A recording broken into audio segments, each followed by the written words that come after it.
seperti itu. Jadi benar ada pengalaman itu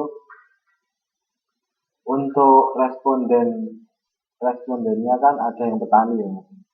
Ini petani itu kan setiap hari dia kerjanya gajinya 30.000 itu kalau dia berjalan. Karena kita wawancarai jam kerjanya kan berkurang. Jadi setelah kita wawancarai kita ganti jam kerjanya itu dengan gaji 30.000 kita. Seperti itu. Jadi itu benar-benar orang itu harus kita ketahui dulu harus benar-benar itu ya kalau itu nggak jauh ya itu sebenarnya ya apa ya kembali ke itunya lagi tadi ke orangnya gimana ya kalau memang sebenarnya kita pengen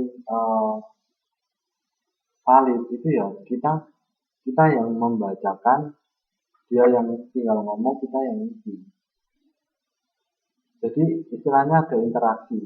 Kalau dikasihkan itu biasanya kayak tadi ogah-ogahan. Saya dulu skripsi saya kan juga langsung ke petani kan. Ya gitu. Satu kuesioner itu untuk satu orang itu paling cepat itu 1,5 jam wawancara orang. Satu orang itu 1,5 jam paling cepat. Itu untuk tulis skripsi saya cari data. Saya kan kebetulan pakai data primer.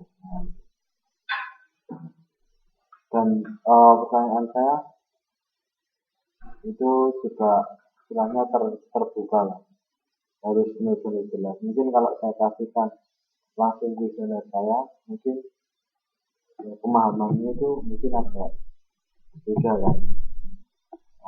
Agak sulit gitu. Jadi saya sambil menjelaskan. Karena ada kan apa itu istilah-istilah kita yang kita tahu mungkin mereka nggak tahu atau istilahnya mereka berbeda dengan istilah kita. Ya kalau pengen data yang benar-benar valid, ya seperti tadi kita harus yakin bahwa apa yang diisikan di kuesioner itu benar dari orangnya.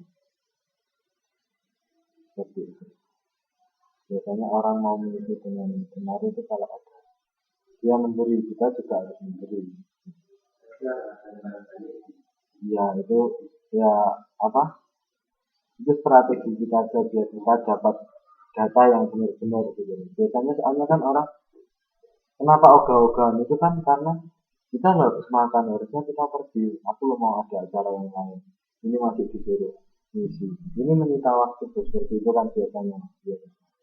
Beda lagi kan kalau pertama ini tahu tapi aku diberi imbalan. Mungkin ada orang yang ya sama-sama memberinya dia butuh data tapi dia ngasih satu gimana? Jelas?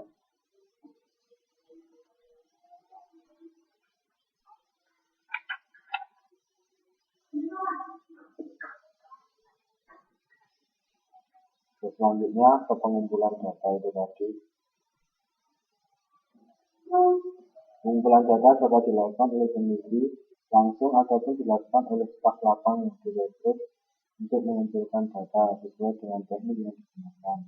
Wawancara, diskusi, pengamatan, eksperimen atau survei yang tidak disepakati pada ini. Ini kan di sini. Pengumpulan data itu bisa diambil oleh Mas punya perusahaan, Mas bisa ambil sendiri. Tapi mungkin karena kerjaan Mas banyak, itu Mas bisa nyari orang, minta tolong orang buat nyebar kuesioner ini tadi. Kita tolong siapkan ini. Tapi itu responden 100 orang. Jadi nanti juga ada hitung-hitungannya. Umpama Mas yang mengisi satu orang di satu desa ya. Karena di satu desa itu dia senang apa. Nah itu nanti ada metodenya juga. Jadi di desa itu jumlah orangnya ada berapa. Itu mempengaruhi jumlah orangnya ada berapa. Pekerjaannya apa. itu nanti dapat mengaruhi jumlah responden. Jadi berapa sih orang yang harus menjadi responden, yang harus mengisi kuesioner tadi? Itu ada caranya gitu. Dan itu banyak sekali caranya gitu.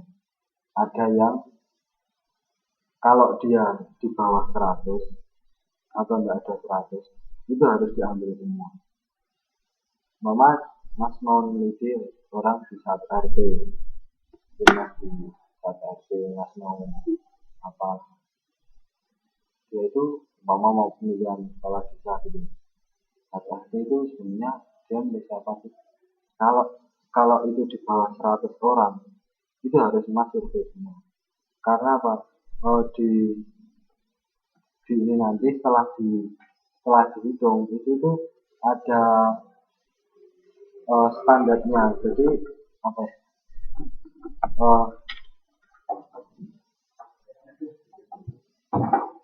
Jadi rumusnya itu ada yang kalau di suatu negara ini jumlahnya orang itu 90. Ini metode pengambilan responden orang yang harus mengikuti. Kalau orangnya cuma 99, ini harus diambil semua. Itu biar dikatakan hasil yang didapatkan itu pasti valid. Itu harus diambil. Namanya sensus itu seadanya diambil. Kalau yang namanya survei itu mungkin beberapa orang yang diambil. Tapi kalau sensus itu sebenarnya contohnya sensus penduduk itu berapapun orangnya, rumah di dapat semua. Tapi kalau orangnya di atas 100, itu ada yang menyebutkan di salah satu buku, kalau orangnya ada 100, di atas 100, itu kita bisa mengambil 10% dari sama ini orangnya 200. Ini bisa kita ambil 10%. Jadi 25 orang. Dan 25 orang ini dianggap kita mewakili 250 orang. Itu di satu buku ada yang menyebutkan. Ada yang menyebutkan kalau di atas 1000 itu bisa diambil 10%. Jadi metodenya banyak sekali. Yang kita menggunakan ini. Kalau kita ingin benar-benar kali, ya kita masukkan sensus ini. Seberapa banyak orang. Tapi yang kita minta lagi masalah satu wilayah.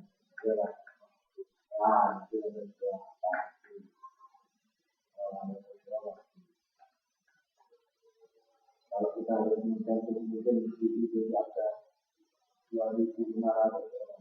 Kalau kita harus mengambil ini semua, itu waktu dan biaya yang kita butuhkan berapa?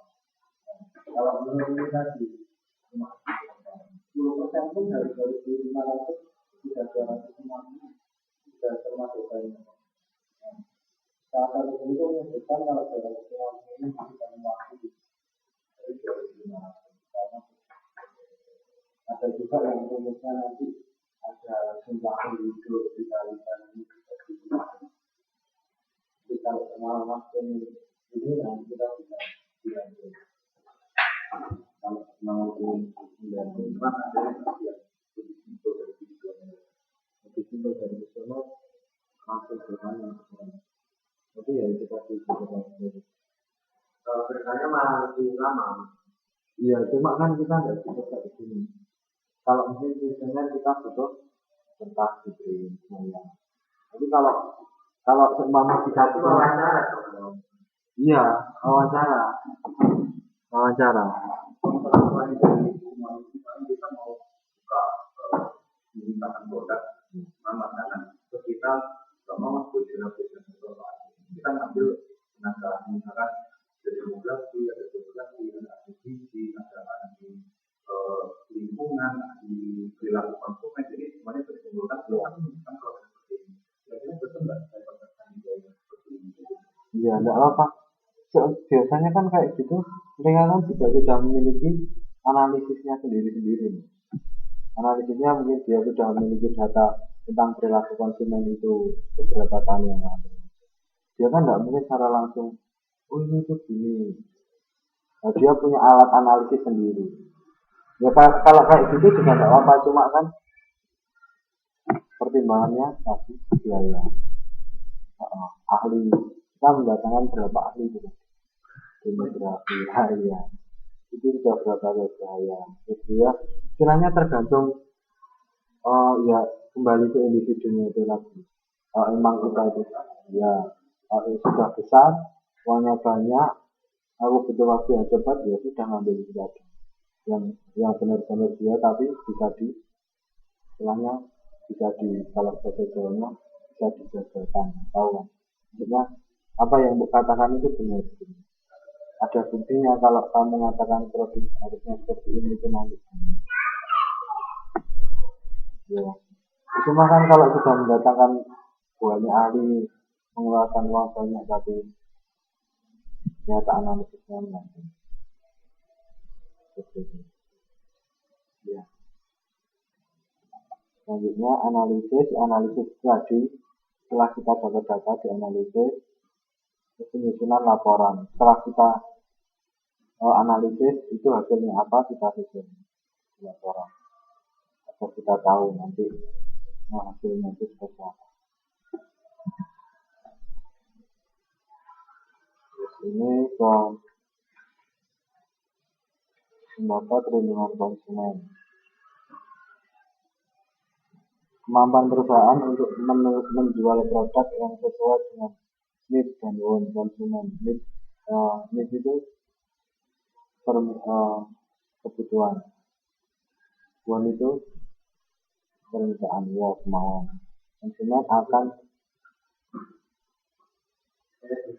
oh iya mas.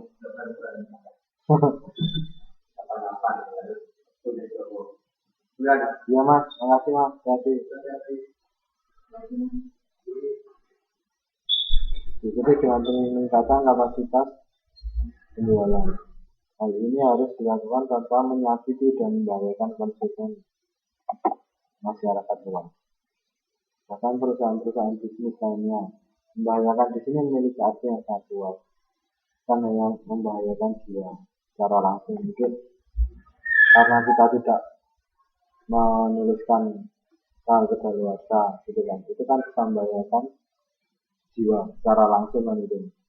Mungkin kita mengkonsumsi dalam jumlah yang banyak ini karena kita lapar langsung konsumsi 3 atau 4. Nah, ternyata itu sudah expired date. Nah, berarti kan itu membahayakan jiwa secara langsung atau ini mencemarkan lingkungan yang pada akhirnya mempengaruhi kualitas hidup masyarakat. Jadi lembaga perlindungan konsumen itu tidak di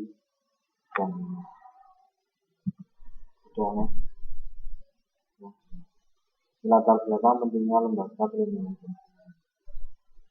Konsumen perlu dilindungi dari melakukan kesalahan yang memang sudah diketahui dari awal, akan tetapi tetap dilakukan dan dari aktivitas para penjual atau pihak lain di sisi yang berlawanan.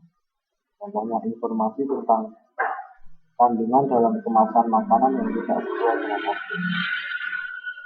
Ini di Ajinomoto dulu itu kan tidak dicantumkan lagi tentang kandungan babinya seperti itu. Nah itu harusnya kan dicantumkan sesuai dengan aslinya. Ini yang pertama. Konsumen itu perlu dilindungi dari kesalahan mereka sendiri, memerlukan kerjasama berbagai pihak untuk memberikan informasi lengkap-lengkapnya, menyadarkan, menggugah, bahkan memberikan hukuman dari tindakan. Jadi kesalahan mereka sendiri. Jadi mungkin mereka itu sudah menyadari hal itu, tapi masih tetap melakukan. Mungkin karena apa? Jangan berpikir hidup hemat kalau air saja masih kurang. Mungkin kita sudah tahu ya kalau kita harus memakai air secukupnya. Tapi karena apa? Air loh murah. Kita bayar apa? Kalau di Indonesia PDAM loh murah. Banyak-banyaknya aku pakai aku nyuci motor, buat mandi, nyuci mobil. Itu loh sebulan cuma berapa? Gak kerasa.